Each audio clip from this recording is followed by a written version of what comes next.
día, Nación, para la gente de las 11:47 de la mañana hasta las 13. Los acompañamos hoy. La información, obvio, está atravesada por el caso UMA. Ahora vamos a repasar enseguida los datos económicos de cómo abrieron los mercados. Pero también hay mucha expectativa por lo que es la ley, lo que significarían las modificaciones de recursos y tributarias. ¿Qué pasa con el impuesto a las ganancias, Cecilia? Bueno, el gobierno informó ayer que hoy iba a estar enviando el proyecto del cambio al Congreso de la Nación para revertir el piso de ganancias. Era un compromiso que había asumido, digamos, con una carta de negociación, podríamos decir, con los gobernadores. El nuevo piso propuesto de ganancias es 1.350.000. Y ojo, Luis, Bruto. Bruto. Y ¿Qué ojo, es Luis, aprox? ¿1.100.000 más o menos? Más o menos, un poquito menos también, me Bien, parece. de bolsillo. Exactamente. Y ojo con esto, Luis, porque ayer la primera información que dieron fuentes del gobierno era que era entre 2.3 y 2.5 millones de pesos. Se corrigieron a la hora más o menos y dieron este nuevo monto que seguramente va a traer discusiones en un Congreso que cambió el piso de ganancias durante la campaña presidencial. Fue una iniciativa de Sergio Massa cuando cambia el piso. Y quien lo votó a favor en ese momento era el propio Javier Milei, que ahora vuelve sobre sus pasos y cambia y vuelve a bajar el piso de ganancias. Una decisión, a ver, por un lado que tiene que ver con una moneda de negociación con los gobernadores en torno a la ley ómnibus, a los votos que necesita ante su debilidad parlamentaria el gobierno, pero también un anuncio que se da en vísperas del paro de mañana. Esto no es menor porque esta medida está alcanzando aproximadamente a unos 800.000 trabajadores. Con lo cual, entre ese escenario, más el escenario inflacionario que está atravesando el país, bueno, seguramente va a traer cola. Esto es el anuncio que se hizo ayer de parte del gobierno, 1.350.000 pesos. Y insisto, fue muy llamativo lo que pasó. La primera información alrededor de las 8 de la noche, cuando anuncian que van a mandar ganancias, hablaba de otra cifra, la corrigen en el correr de la siguiente hora y queda finalmente 1.350.000. Bueno, habló Adorni hoy en su conferencia habitual. Mira, lo escuchamos. Esta brutal herencia que hemos recibido, claramente nuestro objetivo está en poner las cuentas públicas en orden. Dentro de este orden, todo movimiento que se haga, por ejemplo, en virtud de que el Congreso termine sesionando y aprobando una nueva ley de ganancias, va a ser claramente temporal. Cuando nosotros tengamos las cuentas en orden y la economía creciendo, no solo el impuesto a las ganancias va a ir mermando en la cuarta categoría, que es a la que vos te referís, sino que también van a ir mermando otros impuestos que consideramos al menos nefastos en el sistema tributario argentino. ¿Sale, Cecilia? ¿Vos crees que va a tener sostén parlamentario? Yo creo que va a ser una discusión ardua, pero probablemente sí. Me parece que va a ser una discusión muy ardua, pero bueno, había un pedido de parte también de los gobernadores para restablecer, exactamente. Con lo cual esta decisión viene gestándose desde mediados de diciembre, la primera vez que Milei se reunió con los gobernadores en Casa Rosada y empezó a hablarse de esta posibilidad.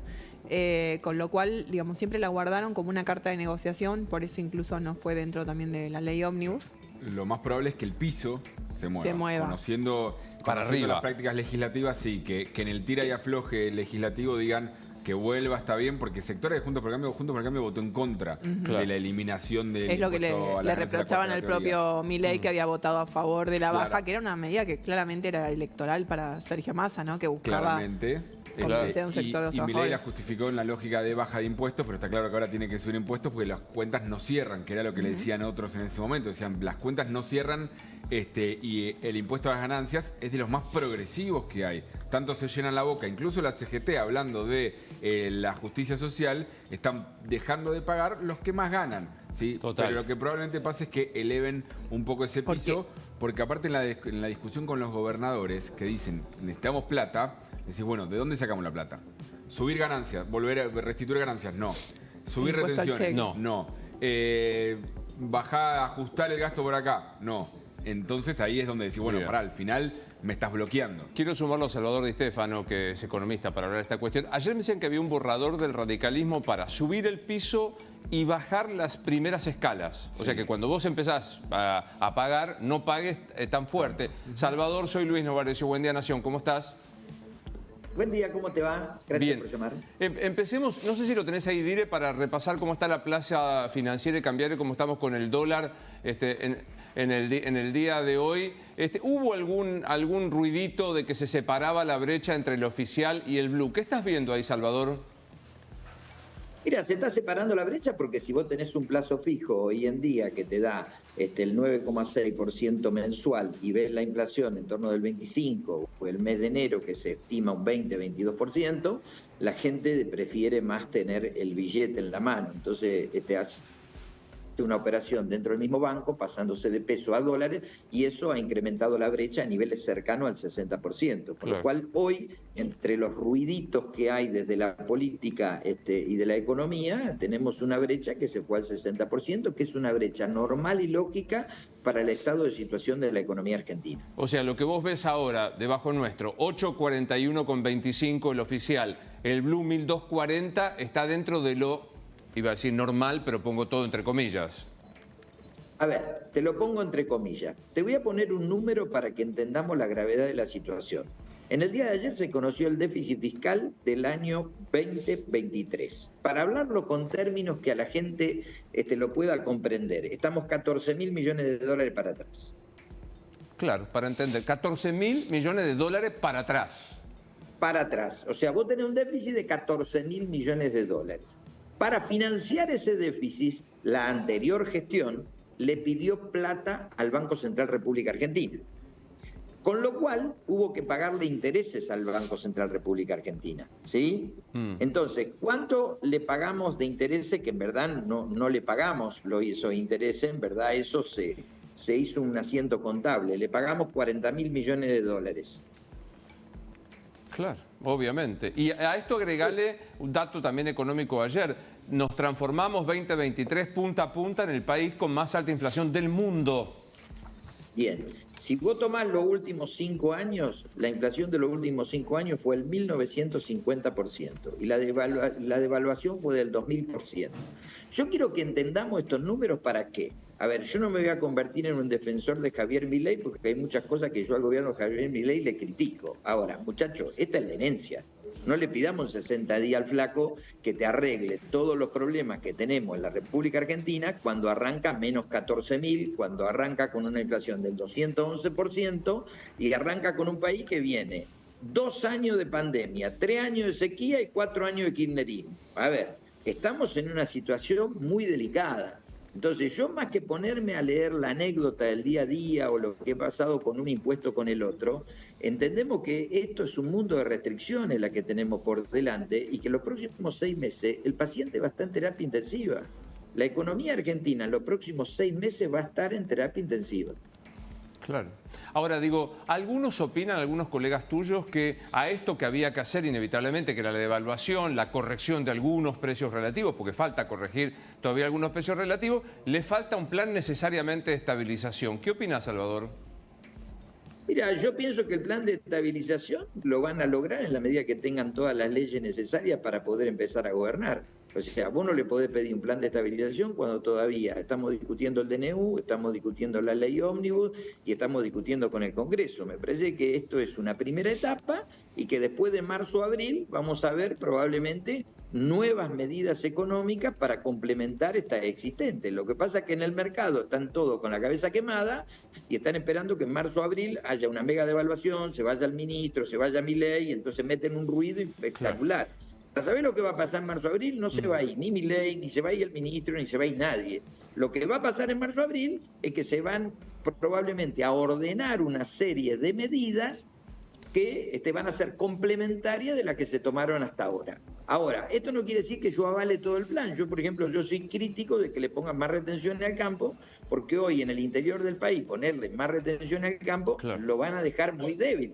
Pero convengamos esto, la situación del país es realmente crítica. Acordate de este número, menos 14.000 Y recordá estos dos eventos. En el año 2018, bajo el gobierno de Macri, tuvimos una devaluación del 34%. Por 6 meses la economía tuvo en terapia intensiva. En el 2019 también tuvimos una devaluación en el mes de agosto del 2019 del 34%. Estuvimos 6 meses en terapia intensiva. Acá tenemos un cambio de régimen económico con una devaluación del 118%, la inflación más alta de la historia y menos 14.000 en el presupuesto. Vamos a tener 6 meses muy difíciles. Y en ese sentido, Salvador, si no es subiendo retenciones, que quizás es uno de los sectores, sobre todo el de la soja, que quizás la lectura muchos hacen es el que se beneficia de la devaluación. ¿Desde qué otros lugares se puede sacar recursos, o ajustando o aumentando impuestos para achicar estos 14.000 millones de dólares?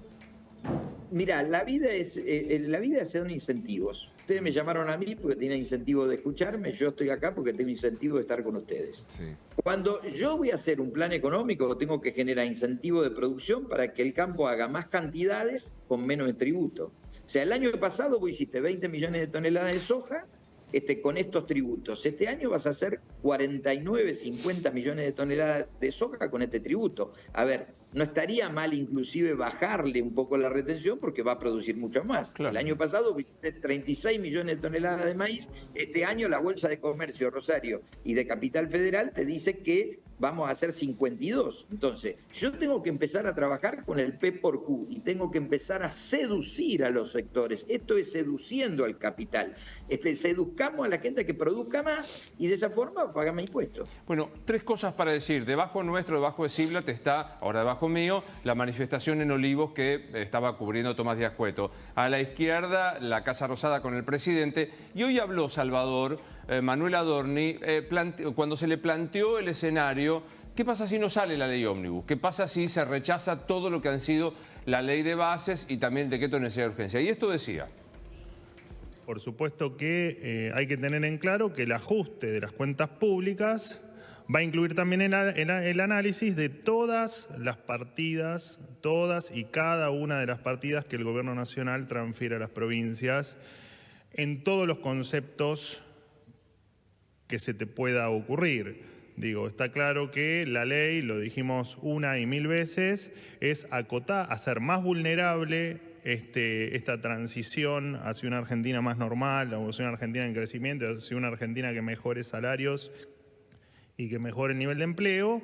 En caso de que eso no ocurra, el déficit cero o el equilibrio de cuentas públicas no se negocia y dentro de esa no negociación efectivamente vamos a revisar cada una de las partidas que el Gobierno Nacional transfiere o aporta a las diferentes provincias sin tener ningún tipo de contemplación y a sabiendas que efectivamente si esta ley, y lo hemos dicho, digamos, esto no lo estoy diciendo ahora, lo hemos dicho en un sinfín de oportunidades, si no votan la ley, claramente entienden que el ajuste va a ser mayor para todos.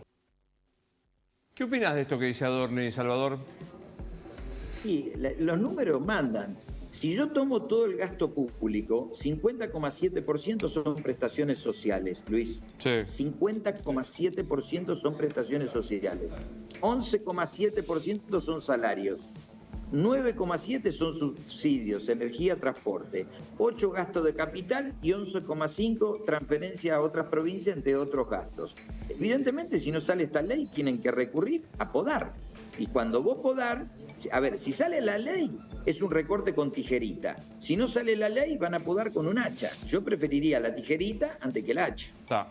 Salvador, gracias por haber hablado con nosotros, Gracias a vos, chau, chau. Hasta luego. Vamos a repasar un poco cómo estamos con los dólares, mi querido Siblat. Sí, señor, estamos apenitas por arriba del dólar blue, 1.240, había arrancado la jornada, había cerrado el día de ayer en 1.235, el contado con liqui lo tenemos en pantalla nosotros en 1.314, siempre aclaro el nosotros porque lo podés estar buscando en diferentes lugares y depende el bono que se utilice o la acción que se utilice para tomar esa cotización. Lo mismo el dólar MEP 1.247, ambos un poquito a la baja respecto a ayer, pero muy estables. Estamos en una semana, Luis, de bastante estabilidad, con los dólares financieros y el dólar blue, después de un arranque del año que fue muy dificultoso, un arranque del año donde se volvió a ampliar la brecha, pero está ahí en 50-60%. Salvador Di Stefano recién decía, era lo lógico para un sistema que no cambió en nada en el sistema monetario. Sigue teniendo un cepo y mientras sigas teniendo el cepo va a ser una complicación para la economía. Más allá de la devaluación fuerte que hizo el gobierno, el cepo es la que te traba el funcionamiento económico. Bueno, estábamos viendo la manifestación que hay frente a Olivos, que es como el preparo, por llamarlo de alguna manera, que está haciendo corriente. ¿Barrios de Pie, digo bien, Tomás Díaz Cueto?